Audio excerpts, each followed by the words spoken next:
બાબા અમરનાથ યાત્રા 3જી જુલાઈથી શરૂ થઈ રહી છે, જે 38 દિવસની હશે અને 9મી ઓગસ્ટ રક્ષાબંધનના દિવસે યાત્રા સમાપ્ત થશે. ત્યારે વડોદરાથી શ્રી રંગ અમરનાથ ટ્રસ્ટ દ્વારા છેલ્લા 2 વર્ષથી સેવા આપવામાં આવી રહી છે અને આ યાત્રાનો ગૌરીશંકર મંદિર પહેલગાંવથી પ્રારંભ થાય છે. આ યાત્રામાં મોટી સંખ્યામાં ભક્તો આવતા હોય છે. ત્યારે દર્શનાર્થે આવનાર શિવ ભક્તોને શુદ્ધ અને સાત્વિક ભોજન મળી રહે તે હેતુથી શ્રી રંગ અમરનાથ ટ્રસ્ટ દ્વારા સેવા આપવામાં આવી રહી છે. આ ભંડારામાં રોજ 10,000થી વધુ શિવ ભક્તો લાભ લેતા હોય છે. શ્રી રંગ અમરનાથ ટ્રસ્ટ દ્વારા આવતીકાલે 22મી જૂનના રોજ ટ્રકમાં અમરનાથ સેવા આપવા જનાર છે. વડોદરાની વિવિધ સંસ્થા દ્વારા અનાજ અને ફંડની સેવા આપવામાં આવે છે. શ્રી રંગ અમરનાથ ટ્રસ્ટ દ્વારા આવતીકાલે 10થી વધુ સ્વયંસેવકો રવાના થનાર છે. વડોદરાના સાધુ સંતો અને વડોદરાના સાંસદ દ્વારા લીલી ઝંડી આપીને તેઓને રવાના કરવામાં આવશે. શ્રી રંગ અમરનાથ ટ્રસ્ટ દ્વારા ભંડારા માટે તમામ પ્રકારની તૈયારીઓ અને સુવિધાઓ રાખવામાં આવી છે, જેમ કે આવનાર શિવ ભક્તો માટે સાત્વિક ભોજન સાથે ચા પાણી નાસ્તો અને જમવાનું શુદ્ધ અને શાકાહારી મળી રહે તે સાથે ભંડારાના પરિસરમાં ફાયર સેફ્ટીની પણ સુવિધા રાખવામાં આવી છે. શ્રી રંગ અમરનાથ ટ્રસ્ટ દ્વારા ભંડારા દરમિયાન 4 કાઉન્ટર મૂકવામાં આવશે, જેથી ભક્તોને મુશ્કેલી ન પડે માટે અલાયદા વ્યવસ્થા પણ કરવામાં આવશે. સાથે જ વડોદરાથી આવનાર શિવ ભક્તો માટે શ્રી રંગ અમરનાથ ટ્રસ્ટે ટોલ ફ્રી નંબર જાહેર કરવામાં આવ્યો છે 9328289328. આ નંબર પર વડોદરાથી આવનાર ભક્તોના પરિવારજનોને પરિવારના સભ્યો કયા અને કેવી રીતે છે તેની સંપૂર્ણ માહિતી પણ મળી રહેશે. આજે પત્રકાર પરિષદમાં આ સંદર્ભે વિસ્તૃત માહિતી આપવામાં આવી હતી. નમસ્કાર, હર હર મહાદેવ.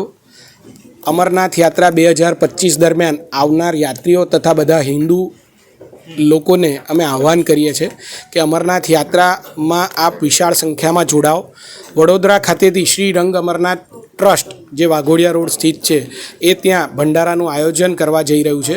તો યાત્રામાં મોટી સંખ્યામાં આપ જોડાઈને અને આ યાત્રાને સફળ બનાવવામાં આપ શ્રી સહભાગી થાઓ. અમારા તરફથી યાત્રીઓ માટે અમે બધી જ પ્રકારની સગવડો એમને કોઈ પણ અગવડ ન થાય એવી પૂર્ણ કરીશું. સવારે ગુજરાતી ચા નાસ્તો, ગુજરાતી ભોજન, સવારના ચા નાસ્તા સિવાય સવાર સાંજ પૂર્ણપણે ગુજરાતી તથા નોર્થ ઇન્ડિયન જમવાની બધી જ વ્યવસ્થાઓ અમે ત્યાં કરેલી છે. એવી શક્યતા છે, ઘણા લોકો આ બધા જ અંદાજા છે કે યાત્રા ઘટશે, પણ અમને પૂર્ણપણે વિશ્વાસ છે કે યાત્રા આ વર્ષે પણ વધશે જ. ઘટવાની શક્યતાઓ બહુ જ ઓછી છે. પહેલાં ઘણીવાર કેવું હોય છે કે હવે હમણાં પ્લેન ક્રેશ થયું તો લોકોની ભાવના એવી થાય કે પ્લેનમાં ન બેસવું. એવું પહેલગામમાં હુમલો થયો એને આજે 1.5 મહિનો થઈ ગયો છે. ધીરે ધીરે માનવોની, આપણા લોકોની એવી મગજમાંથી એ વસ્તુ નીકળી જશે અને હવે સરકારે પણ એના આગળ બહુ જ પગલાં લીધેલા છે. બીજું, પૂર્ણપણે સિક્યોર છે અમરનાથ યાત્રા. એટલે બધા યાત્રીઓ તથા હિન્દુ સંગઠનો, હિન્દુ લોકોને અમારું આહ્વાન છે કે મોટીમાં મોટા સંખ્યામાં આપ યાત્રામાં જોડાઓ. કેન્દ્ર સરકાર દ્વારા કોઈ ખાસ સૂચન કરવામાં નથી આવ્યું. બધાને સેફટી અને સિક્યુરિટી માટે કન્ફર્મેશન આપવામાં આવ્યું છે કે ભાઈ તમારે સેફટી અને સિક્યુરિટી માટે કેન્દ્ર સરકાર તથા રાજ્ય સરકાર તત્પર છે અને ખડે પગે ઊભી છે. પર તમને એ રીતે ઉપયોગી થઈ શકે, તમારા ઘરેથી કોઈ યાત્રામાં ગયું છે એનો ત્યાં કોન્ટેક્ટ, જમ્મુ કાશ્મીરમાં એક તો પહેલાં પ્રીપેડ કાર્ડ્સ ચાલતા નથી એટલે ઘણા લોકોના ફોન ચાલે નહીં. તો જ્યારે નાની મોટી કોઈ પણ ઘટના ઘટે છે, એટલે જરૂરી નથી કે આતંકવાદી હુમલો છે, વરસાદ પડે કે કોઈ કુદરતી આફત પણ આવે અને લોકોનો સંપર્ક વિહોણા થાય લોકો અહીંથી પોતાના ફેમિલીથી, તો ફેમિલીને અહીંયા ચિંતા થાય કે મારા ઘરેથી જનાર વ્યક્તિ ક્યાં હશે, કેવું હશે.